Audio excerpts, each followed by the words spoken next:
Hi and welcome. This is Aravaipa Trail Talk number 18 with Jam and Jubes.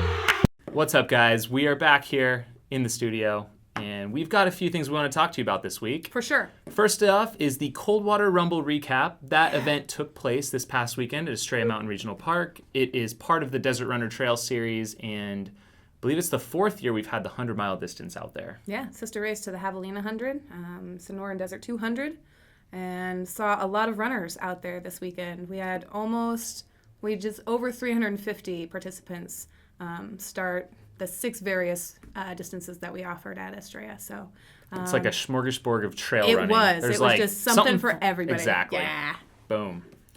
So we had some crazy weather, mostly leading up to the race, because by the time the race started, it was really pretty nice out. Oh, it was gorgeous. It was bookended. The whole weekend was actually bookended by a couple storms. It was storming last night, after the race. Yeah. And then leading up to it, we just weren't quite sure what was going to happen. The park was threatening that possibly we'd have to start the race late because there were maybe some lightning and thunderstorms coming through, and then also backcountry flooding. Yep. That's a thing in Arizona? Evidently, yeah. That backcountry, just flash flooding. Yeah. just... So, yeah, it does happen. I mean, when it rains in the desert, 1 inch... basically it's a flash flood. Yeah. So that's what we were looking against. We're up against this weekend. But it turned out.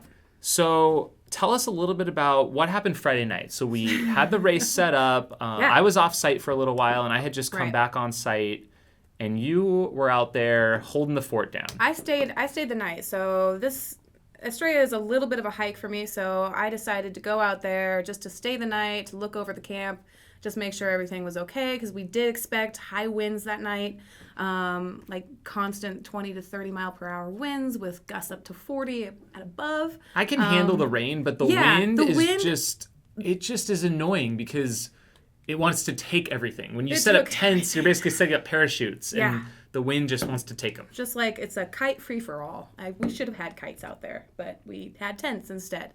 But we didn't set up any smaller tents, so our big 20 by 20, you guys who have participated at our events, you'll see those big 20 by 20 it's like this white circus tent. Yeah.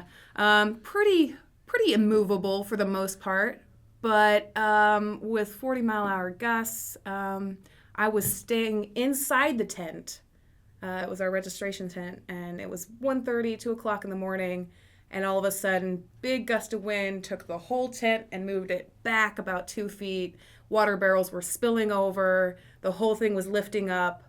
All of the store inside was just completely crashing in and around me, and so it was just panic to get everything staked down and put away and as fast as we could. Could you even get any sleep with all the wind going on, or were you sleeping with one eye open? Pretty much one eye open the entire time. I think I got 1 hour of sleep that entire night. Finally at 5:30 in the morning, and then I woke up for my shift at 6 o'clock. So I came in, I think around 10, and I was sleeping in my car. And then I get the knock, or no, I think you just ripped the door off the hinge. Open. I said, "Get out here!" She's like, "Get out here! Tent's blowing away now! I need your help!" So it was instant, jolt out of your sleep, and you're just like, "All right." And I think in a single motion, I got up, put my shoes on, and was out the door in 2 seconds flat. But yeah, we actually have a small clip from. This is after we did a little bit of staking, and we're filling up more water barrels. More water barrels to hold the whole thing down. We're going to play this clip. This is some behind the scenes. Whew. It was intense. Let's play that clip now.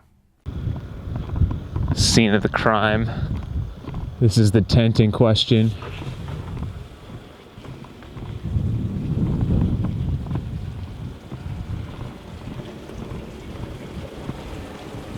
Oh, hi there, Jubes. What's up, Jam? What you doing? Oh, I'm filling some water barrels. Making sure that this tent doesn't fly away in the middle of the night. That seems like a silly thing to be doing at 2 in the morning. It does seem like a silly thing to do, but it's a necessary thing to do. We kind of almost went for a ride tonight. Hashtag race director life. Hashtag race director life, ultra life. This is what's up. This is what we do. Now, describe to me exactly what happened. You were sleeping inside of this monstrosity. So I'm sleeping inside the store, and wind picks up. The entire tent lifts up and goes about 2 feet in one direction, picks up the water barrels and everything. So that's when I woke you up. So we put extra water barrels on each one of these and staked it down, making sure that this doesn't go anywhere. But wind is not something to mess with at 2 o'clock in the morning. It's 40 miles an hour. Hashtag stake it down. Are you worried about the other aid stations right now? Yeah, we gotta go check those for sure. For sure. Right. What's that? Is that something I can be doing right now instead of repacking my gear? So I need to go check aid stations. Yeah, if you could just run over and check them. I'm just kidding. Oh, okay. You could just get going. Yeah, so that was a tense moment, and it really is like race director life. We talk about it and joke about it, but you kind of have to be prepared for just about anything out there.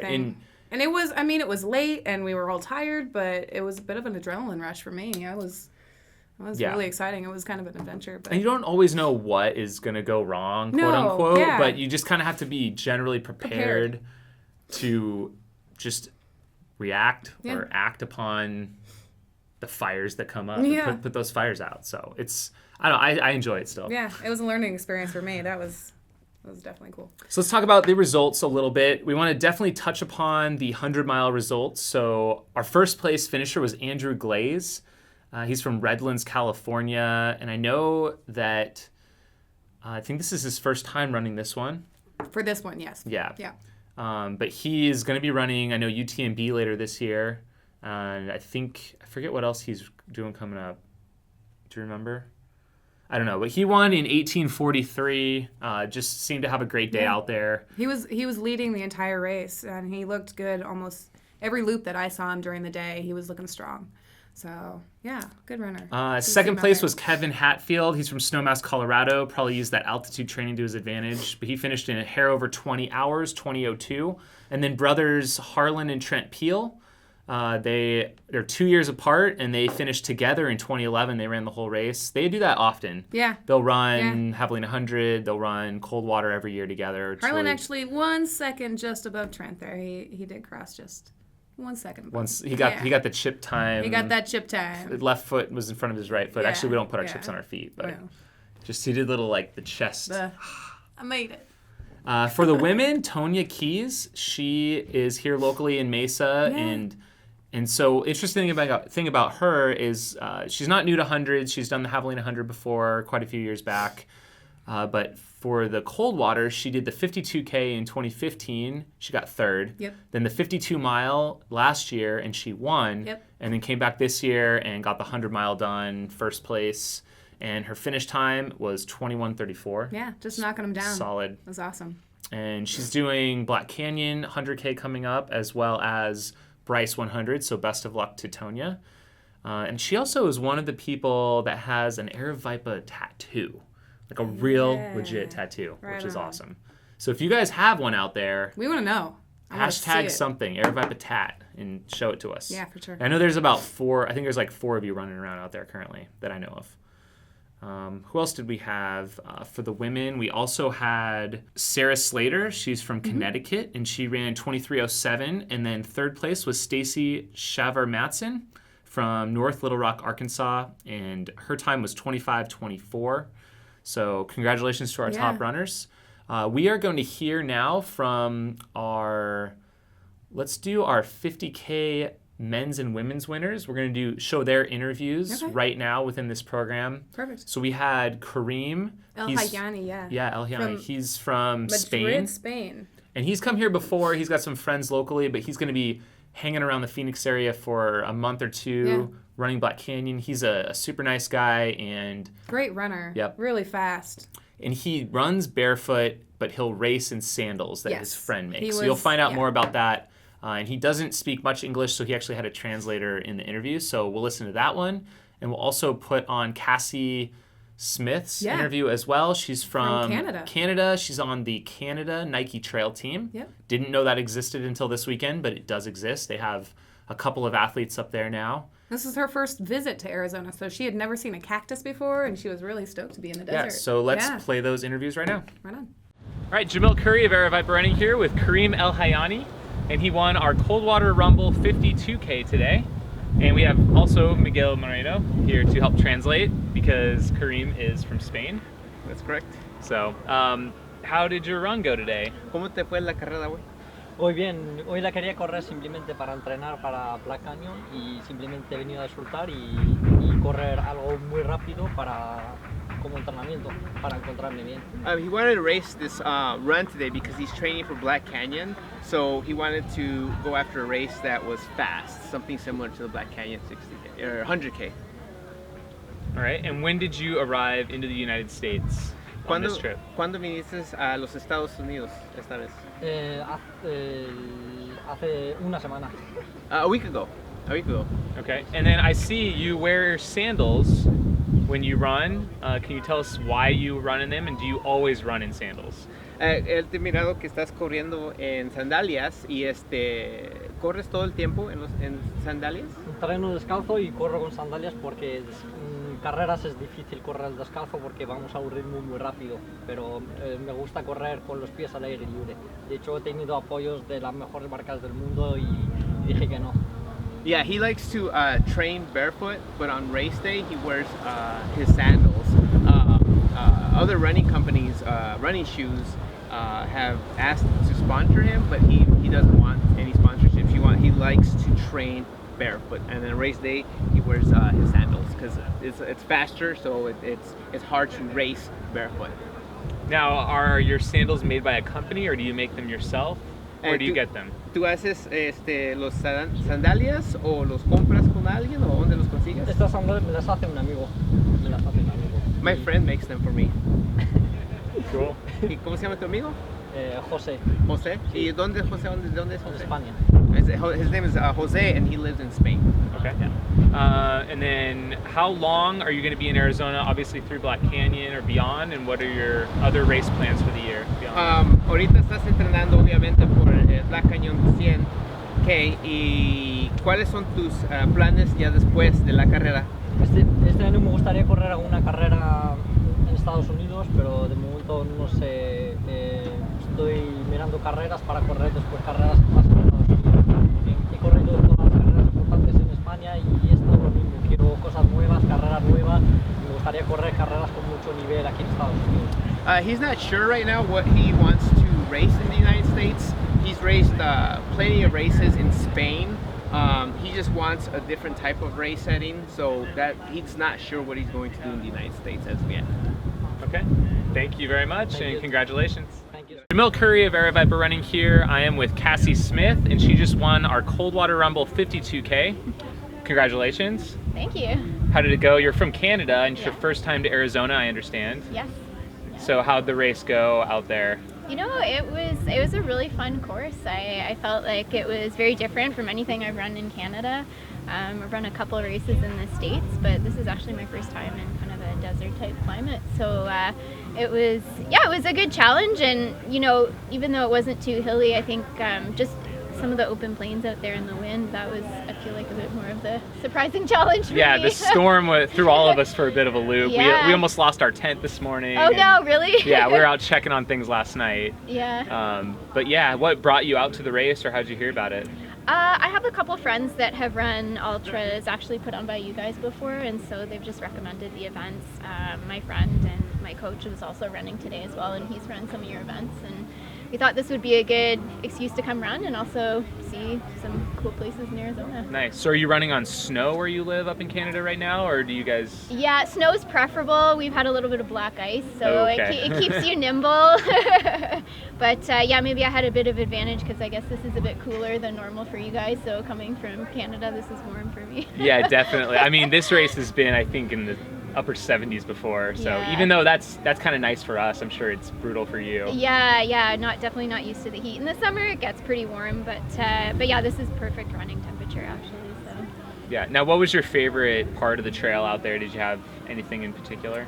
Yeah, you know what? This is going to sound really silly, but I've never been anywhere that has cactus before, so it was Nice. really cool on the open parts where you could kind of see the mountains in the background, and then just the sun was sort of lighting up the scenery and running by cactus. Like it was the saguaros, Yeah. It's a typical desert thing. Yeah, like I just felt it was very surreal for me because in Canada right now, it's just everything's kind of gray and dull, and so it's just cool to see different Yeah, parts well, of the and the world. grass is something that we don't usually have out there. Okay, yeah. Like that's a pretty rare thing. Like maybe every Yeah. couple of years we get that. Yeah, just because for you guys got a couple big months. rain yesterday, so When we've got, it just seems like the last few months we've had just tons of storms. So Yeah, well, it's pretty cool. cool. Beautiful scenery. I would definitely come back. So I understand I was looking at some of your results. You ran the Jed Smith 50 mile in a pretty good time, and you won that last year. Yes, yeah. How did that one go? That was pretty good. I missed my target time by a little bit, but I was happy with that time. I prefer courses that have a little bit of variety, like this one. That one's a flat looped course, so Okay. I find it's more of a mental challenge doing loop after loop. This one, I guess, offered some nice variety. So yeah, it was good. I was happy with that result, but I think I'll stay away from the flat looped courses for a And while. what do you have coming up later this year? I'm actually running Way Too Cool. Okay. In California. California, yeah, and then Land Between the Lakes in Kentucky. It's a 60K. And after that, a couple other ones up in Canada, 50K, and one in Squamish, BC, Squamish 50-50. If Oh, you guys yeah. know that one? Yeah. I've heard of that one. I'm friends with Gary Robbins, but I haven't made it up there yet. Yeah, so that'll be a real challenge. It's back-to-back days. First day, 50 miler, second day, 50K. So you're doing both of them then. That's so far the plan. The plan. We'll see how the body holds up. Sure. Nice. Awesome. Well, thanks Cool. for coming out here, and Yeah, good no luck. You're heading problem. up to the Grand Canyon after this. Yeah, I'm Sounds stoked. like. It's going to be awesome. I heard there's snow. Yeah. Yeah. Lots of it. Awesome. Cool. Well, thanks a lot for chatting. Yeah. We also had a great showing from our Aravaipa racing team. We had in the 20-mile distance Corey Krichko and Adela Salt. yes, Yep. and also Travis Swaim. They won for men and women, and we have interviews for them as well on the Aravaipa channel. We'll let you guys check those out on your own time. Yep. And let's talk about something that we don't want to really talk about, but we feel like we kind of have to. We're going to talk about it. So, pooping on the trail. Let's Yeah. talk about that for a minute. So, we like to do our best to get some portable restrooms out on these courses. Yeah. We weren't able to get them out to our remote Peterson aid station at Coldwater this year. The roads were just a little bit too rough for the trailer that we had with the restrooms on it. But there was kind of like, once the lights came on the next morning, there was a lot of Minefield. droppings around the aid station specifically. So we just kind of want to do a quick friendly reminder. We're not going to show you how to do it, but it's really easy to dig a little hole and to go ahead and do your business in there. But really, I think at the end of it all, we want to follow the leave no trace principles. That's, Yes. we're not out here littering on the trails. We want to take away nothing but our memories and our photographs maybe from the event. But we want to keep these parks looking nice. We're not the only ones out there using them. I don't want this to be a lecture, but more like just a conversation. Yeah, But just a reminder. just a friendly This is- reminder that, obviously it's We're all going to do it. going to happen out Yeah, there. it's going to happen. But just, I would say, find that private area to do your business, Take a but little cover time it hole. up. Yeah. And yeah. And if carry out your if- toilet if- paper I was gonna as say, well. if you do use toilet paper, just make sure to carry it out and just respect Which is an the- alternative. the That's leave why no I trace, kind of like using rocks and then I bury also the use rocks. Yeah, So I mean, we don't it's have a a nice lot alternative. of kind foliage out in the desert. There's a lot of prickly things, so I totally get it. But those washes have a lot of smooth rocks, and they work really well. Cool. Yeah. Let's talk about our next race coming up. Just 2 short weeks away, we've got the Elephant Mountain Trail runs. That is up near Cave Creek. Cave Creek Such an Regional Park. awesome race. I love that race. That is actually my first introduction to Aravaipa. Really? I don't know if you knew that. And you made a video about it as well. I did. And I can't remember, maybe 2012, 2014, something. It was my very first trail race, was the Elephant Mountain. So that was my introduction, and I absolutely fell in love with trail running. There's a whole section. It's kind of like Coldwater, where right out the gate you start climbing Go John, and it's this lovely little climb with a little bit of a switchback. But going around the mountain, there's a whole bunch of these beautiful single track with great views of Elephant Mountain in the back, and it's a special race. I enjoy it a lot. Yeah, the cool thing about the longer distances like 35K and 50K is they actually take the Maricopa Trail out to Spur Cross. Yeah, which is beautiful. It's so lush. It's so it's a little bit. There's not a lot of usage out there, so there's a lot. And there's of actually they'll actually cross Cave Creek. Yeah. So which, because of the rains, we have a clip actually to show you of what those looked like, and it basically washed away all these footbridges. But we'll play that clip real quick for you. Weekend, there were 6 water rescues in and around the valley. Here are 2 of them. On the left, a woman on top of a car in New River. She was lifted to safety by a helicopter. On the right, 2 men in a flooded wash in Cave Creek. A firefighter was lowered onto that car's roof. Nobody was hurt in any of these rescues. Yeah, so, and going along with that, we've had some record rains here in Arizona this winter, I guess. It's been pretty crazy. We talked about it a little bit with Coldwater. Yeah. But some of the crossings near Black Canyon as well have just been out of control. There was this latest storm, the river, I was checking some of the data from the river geological survey, and the river crested. It's normally maybe 2 feet deep this time of year, and it was 14 feet deep. Yeah. And there was normally about, I think it's only like 5 cubic feet per second, and it got up to 10,000 cubic feet per second. So it was just raging. And thank goodness the race wasn't this weekend, or we might have had to turn people. If it's 14 feet high, we're turning people around. If it's like 5 feet, maybe we're doing a rope. Right. But there's a difference there. We'll definitely try to get you across that river as best we can, but not through 14 feet rapid. Yeah. No. Cool. TrailTube. Trail tubes. Oh, are you ready? Okay, so I found a new challenge.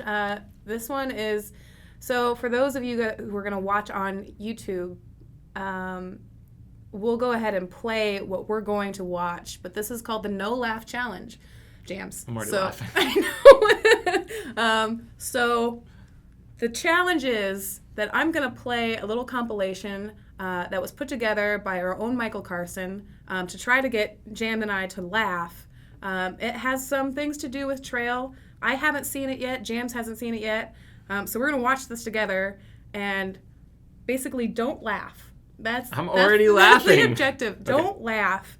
And I think there may be points taken off for smiling as well, but we'll go ahead and do a tally at the end because I really want to win this one, but I can't take this seriously. Okay, ready? I'm ready. Okay. It's going to be good. It's going to be, okay. Is it 8 minutes long? No, it's 3 minutes. It's 3 minutes. Okay, ready? Yeah.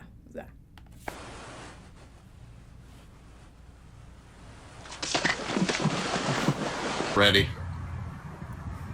Come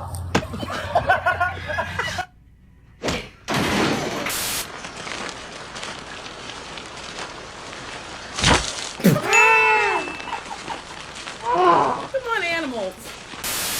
Nice to meet you where you been. I could show you incredible things. Magic, madness, heaven. Oh, I'm gonna lose this so bad. That's a 10. What?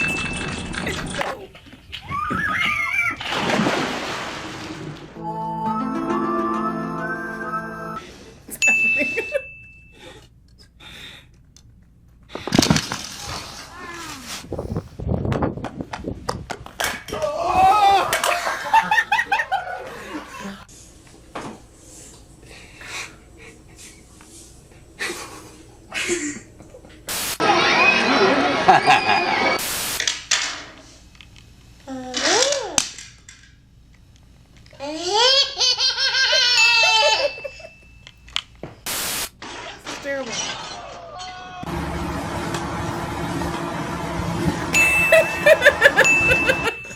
Why is the inflatable one good? Nice, Ron. I sneezed so much I'm allowed to sneeze. Sorry, did we go too fast? What the heck?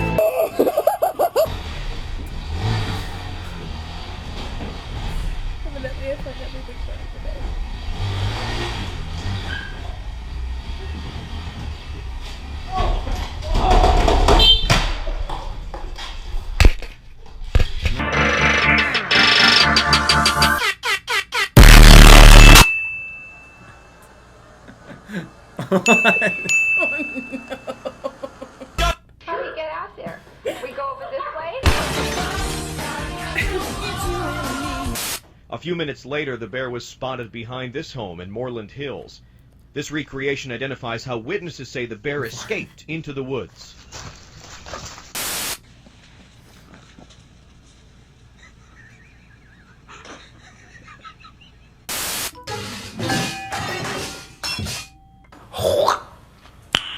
Nice. Quelle surprise la seconde boulangerie du jour réserve-t-elle à notre jury?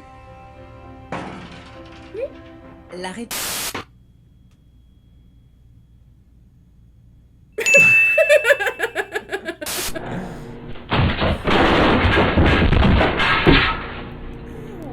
Hey, Ron. Hey, Billy.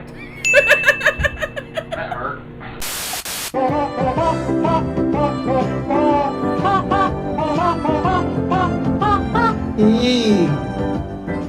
Come on, Jubes, that was.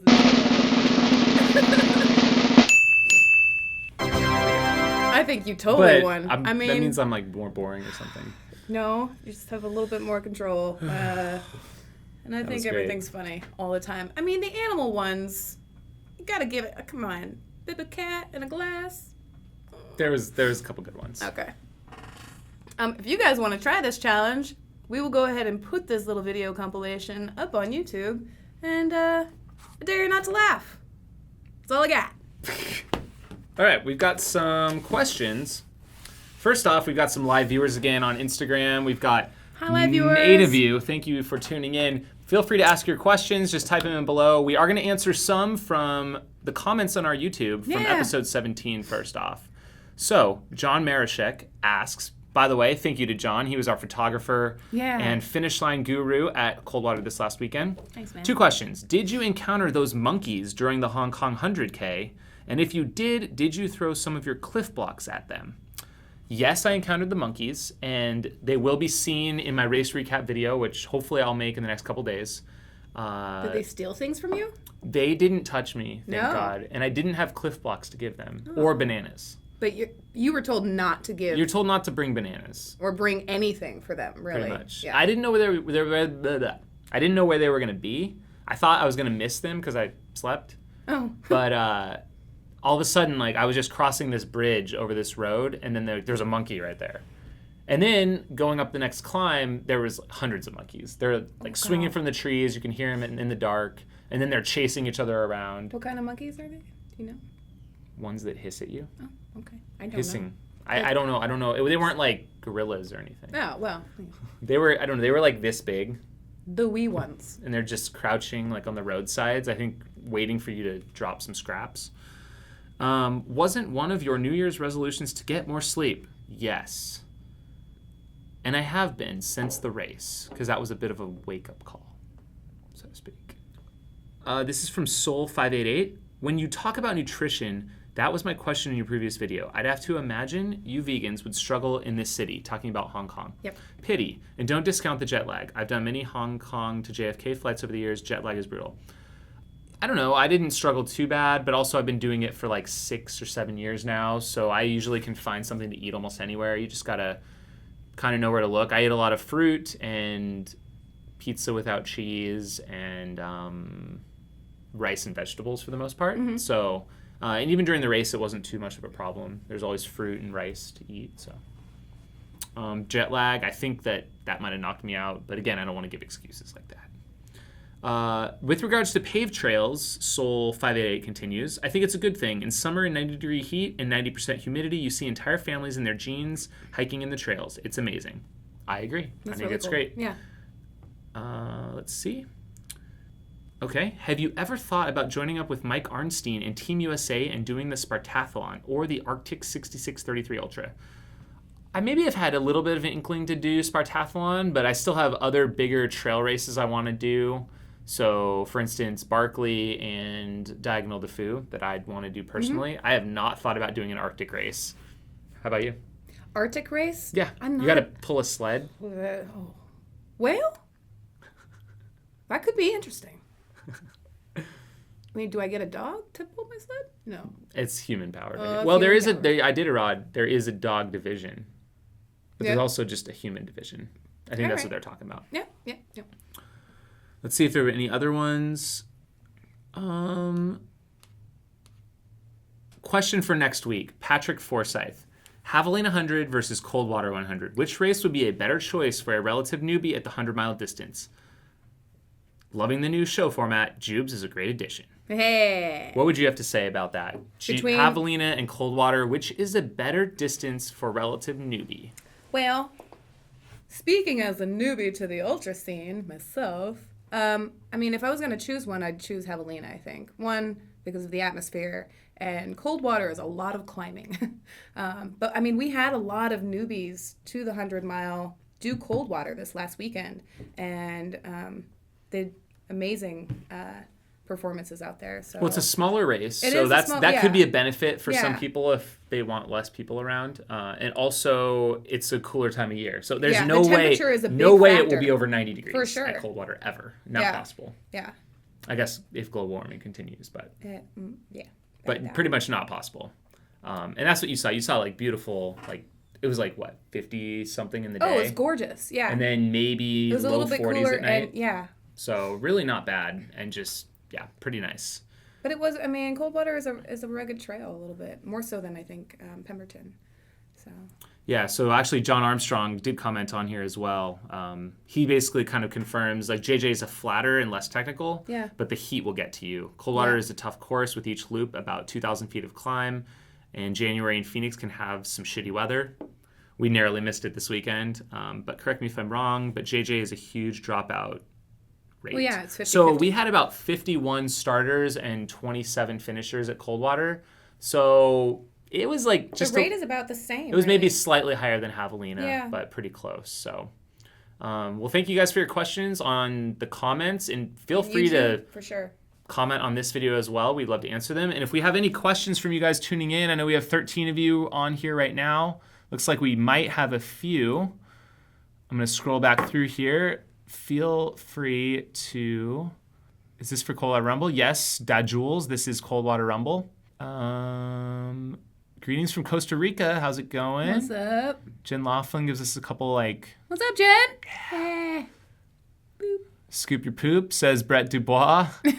Take photos, leave footprints. That's New all we're fan from South Texas. Hi there, Kenny J13. Thanks for tuning in. And let's see. Hello from the other side of the Atlantic. Here we go. Run Steeps. How's it going? We have a question. From the perspective of race director organizer, what is the most helpful I can do as a competitor? Oh, great question. I think the most helpful thing you can do is read the pre-race email that goes out, like what's on the website, and Or the video that you put out. Yeah. Sure. Yeah. Yeah, exactly. Yeah. Like, just be informed and at least read through what, like, the time and trouble that the director or organizer put into in trying to inform you of things that sure. are important about the race. So read through that so you're informed, and look at the course map and understand how your course goes and the layout of your course. I think that's the number one thing. Coldwater, there is a pinched section in the middle of the course. It's kind of a figure eight with a pinch in the middle. And this was the most confusing area of the race all weekend. Yep. And we had many people like do things a little bit different than we had hoped. Even though the course is marked. And sometimes it helps to know where you're headed and what's coming up, so that if it doesn't seem right or feel right, or if you know that a critical junction is coming up, you can kind of pay attention. And I know we did have a couple signs blown down at the start of the race this year, which we fixed by the second loop. But if you know what is ahead, you're just going to save yourself the trouble as well. So I'd say that would be the biggest thing, is know the course and then read the info we put out. We got some more questions over here. Always nice to say thanks at the aid stations as well. Yes. Wonderful. Always. I'm watching at work. Is that bad? I don't know. We're at work right now as well. So Meh. come to a race in Minnesota. What would you recommend? This is from Sidge Joe. Yeah. I know that What do you got? John Storecamp has a lot of great races. Superior 100 maybe. The Silent Assassin. What was the cameraman at the finish a Coldwater from Sweet Images or Aravaipa volunteers? So typically the volunteer or the cameraman at the finish of our races is a volunteer with Aravaipa, and those are edited and put onto our website within a few days, typically. Yep. And they're available for download. I think you can also purchase as well. Yep. And Sweet M is typically out on course. So if you see Darren or Melissa, they'll be out on the race course taking photos. And those are usually also posted within a week or two. Yep. Here's a question from Run Steeps. How far have you ever gone off course? Added 8 miles to a race last month, unmarked course, and tired brain. Personally, the biggest wrong way turn I've ever made was at the San Diego 100 in, I think it was 2015, maybe 2014, whenever I ran it. And this was one of the times when I was completely at fault. Like, I did not do a very good job at looking at the race map ahead of time and understanding the layout of the aid station. So there's an aid station called Todd's Cabin, and it was right around mile 34. And I knew it was coming up because I had glanced at the map. And just running along, and I come to this junction, I see Todd's Cabin, a sign, like a permanent sign that's like, Todd's Cabin to the right. It's like, okay. But then I saw markers, like orange flagging, just go right through this junction. So I paused. But then I kept going, and I figured I would be running through the aid station soon since Todd's Cabin was right there. I didn't know that you actually had to go turn right and do an out and back to Todd's Cabin itself where the aid station was located. So I just kept running until I caught up to like the third place guy, and I was like, and this was like 3 miles down the trail, and I was thinking, hey man, is that aid station coming up for Todd's Cabin? He's like, oh no, it was back there. And I was like, seriously? So I had turned around. By the time I made it 3 miles back to the aid station, they had marked the trail with like tons of chalk and put the sign in the middle of the trail and like flagged it. And there was like all this extra stuff the race did, but they just hadn't gotten to the junction yet. Got it. So yeah, it would have been nice had they done that sooner, but ultimately it was on me. Yeah. It's a hard pill to swallow, especially since I got second place by 5 minutes in that race, and I lost about an hour doing the backtrack. So, tough lesson to learn. All right. So they recommend Superior 100 or the 50 for the races in Minnesota. Cool. Greetings from Ghent, Belgium. Just had a foggy night run. How's it going, Simon? Thanks for tuning in. Cool. I jujued on that beat and dabbed. All right. And Jen Laughlin commented, I have a sweet dab pick from last year's Black Canyon. And then Jen, you and your sisters should have ran with those brothers and crossed the line together. Now they're just having a conversation without us. Oh, all right. You guys do your thing. By the way, if you guys have suggestions for TrailTube, please let me know. I've got a couple of suggestions, and we're YouTube in it for, challenges. That's what we need. YouTube challenges. I've got one for next week though. Per Twitter, actually, someone said try this out, and I'm terrified.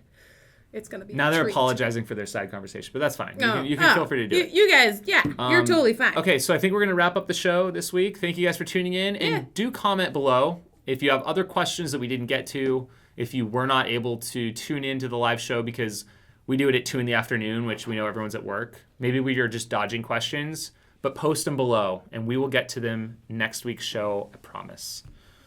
Faux show. That's all I got. Thanks for tuning in, guys, and see you next week.